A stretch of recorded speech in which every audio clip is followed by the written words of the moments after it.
अस्सलाम वालेकुम वसीम, कैसे हैं आप? अच्छा, आपके 3 सवाल हैं, ठीक है। ज़रा गौर कीजिएगा। ये मैं इसलिए वीडियो बना रहा हूँ ताकि ये हम सब के काम आए। राइट, द रीज़न इज़ मुसलमान दुनिया में इस वक्त सबसे पीछे क्यों हैं? उनकी अपनी वजह है। उसकी वजह इस्लाम नहीं है, उसकी वजह कुरान नहीं है, सुन्नत नहीं है, इस्लाम का लिटरेचर नहीं है। मेरा और आपका अमल है, मेरी और आपकी बेशर्मी है, मेरी और आपकी डिठाई है। हमारी वजह से कश्मीर में, फ़लस्तीन में, बर्मा में, दुनिया में जहाँ पर मुसलमान पे जुल्म हो रहा है ना, उसकी सबसे बड़ी वजह मैं और आप हैं।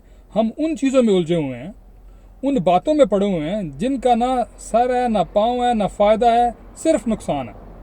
आपसे किसी ने कब्र में, हशर में ये सवाल नहीं पूछने जो लेके आप इधर चल रहे हैं। गूगल करें, सर्च करें, यशीवा इंस्टीट्यूट ऑफ ब्रुकलिन यूएस में यहूदियों का इंस्टीट्यूट है, जहाँ पर यहूदियों के जवान बच्चों को कुरान की तफसीर और हदीस की शरह पढ़ाई जाती है। वो इस तरह के सवाल बैठ के लिख रहे होते हैं और आपके अंदर फैला रहे होते हैं और आप उनको आगे लेकर फिर रहे होते हैं। फ़ायदा क्या है यार? आप क्यों चाहते हैं इन सवालों के जवाब? पहले नंबर। अब आपके मैं लिटरली सवालों के ऊपर आता हूँ। आपने बात की, आपने मेरा पिछला कुछ दिन पहले, 1-2 दिन पहले वॉइस मैसेज देखा होगा। मैंने कहा था एक सवाल होता है, एक दावा होता है और फिर एक इल्ज़ाम होता है। सवाल वाले ने सवाल का जवाब लेना होता है और उसमें से फिर मज़ीद सवाल निकाल सकता है। सेकंड, जो दावा करता है वो पहले उसकी दलील देगा, साबित करेगा अपने सवाल को। वो बात क्या कर रहा है, अपने दावे को साबित करेगा, ठीक है ना। उसके बाद उस पर कमेंट करने वाला, उस पर जवाब देने वाला, उस पर डिस्कशन करने वाला, उसकी बारी बाद में आती, ठीक है। फिर कोई इल्ज़ाम लगाता, वो उसका एविडेंस लेकर आएगा, उसके बाद कहानी आगे चलेगी। आपने सवाल किया कि नबी पाक अलैहिस्सलाम जब महराज से वापस आए तो उन्होंने सहाबा से कुछ कहा, फिर सहाबा ने उनसे जो सवाल किए। सबसे पहले आपने ये वाक़या किधर पढ़ा, किस किताब में पढ़ा, कौन सी लाइन आपको वहाँ पर समझ नहीं आ रही? प्लीज़ क्वेश्चन पूरा करें। एवं कहीं से दीवार से, नेट से और गूगल से और टिकटॉक से या किसी भी बंदे की वीडियो से कोई बात से कहानी सुनी उसको उठाकर आप सवाल नहीं कर सकते। आप अक्लमंद, माशाल्लाह बालग और मैच्योर आदमी हैं। आपके शोल्डर पे इस उम्मत की जिम्मेदारी है। हसीब, आप और सब लोग, आपके शोल्डर पे इस पूरी उम्मत की जिम्मेदारी है। आप इस तरह की बेपरवाही का और इस तरह की सुस्ती का मुजाहरा करेंगे, इन चीज़ों को लेकर चलेंगे, वेयर यू गोना गेट? आप बाप हैं कल आने वाली नस्ल के, आप दादा हैं कल आने वाली नस्ल के, आप उम्मत के लीडर और इमाम हैं। किन कामों में पड़े हुए हैं? पहला काम ये करें, जहाँ पर यह हदीस लिखी है, पूरा वाक़या लिखा है, उसको ढूंढें।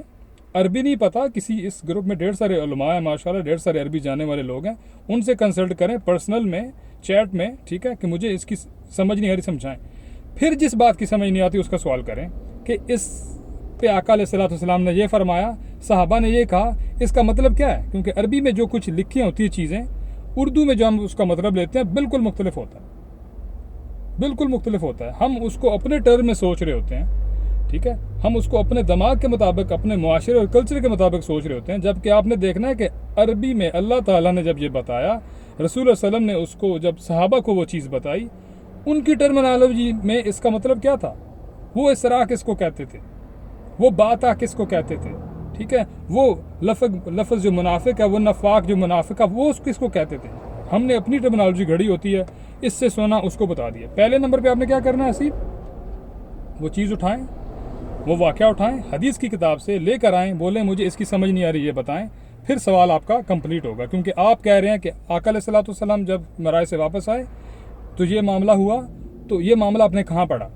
पहले सवाल आप अपना कंप्लीट करेंगे, देन वो विल आंसर इट, ठीक है, इंशाल्लाह ज़रूर आंसर करेंगे। दूसरी बात आपने की कि महराज मुसलमान को होती है या मोमन को होती है। आप ही ने ये बताना है कि मुसलमान कौन होता है और मोमन कौन होता है और महराज का मतलब क्या है। आपने 3 काम करने हैं हसीब। महराज का मतलब क्या है, मुसलमान का मतलब क्या है, मोमन का मतलब क्या है। फिर पता चलेगा कि आप क्वेश्चन क्या कर रहे हैं और क्यों कर रहे हैं। आप मेरी बात समझें प्लीज़। इन दोनों, तकरीबन 5 मिनट की वीडियो में टोटल इसको फिनिश कर दूंगा। इन दोनों चीज़ों को देखें तसल्ली से बैठ के। जब आपके पास से लिटरेचर आ जाए, जब आपको क्लियर हो जाए कि मोमिन अरबी में किसको कहते हैं, मुसलमान अरबी में किसको कहते हैं, कुरान और हदीस के मुताबिक, ना कि मेरे और आपके मलकवाल और कराची और बांग्लादेश और इंडिया की उर्दू और हिंदी के मुताबिक नहीं, अरबी के मुताबिक, ठीक है। और महराज का वर्ड जो है, ठीक है, ये अरबी का है, फ़ारसी का है, उर्दू का है, इसका मतलब क्या है? जब आप ये लेकर आएंगे आपका सवाल होगा इंशाल्लाह कंप्लीट, इंशाल्लाह वो आंसर। अस्सलाम वालेकुम।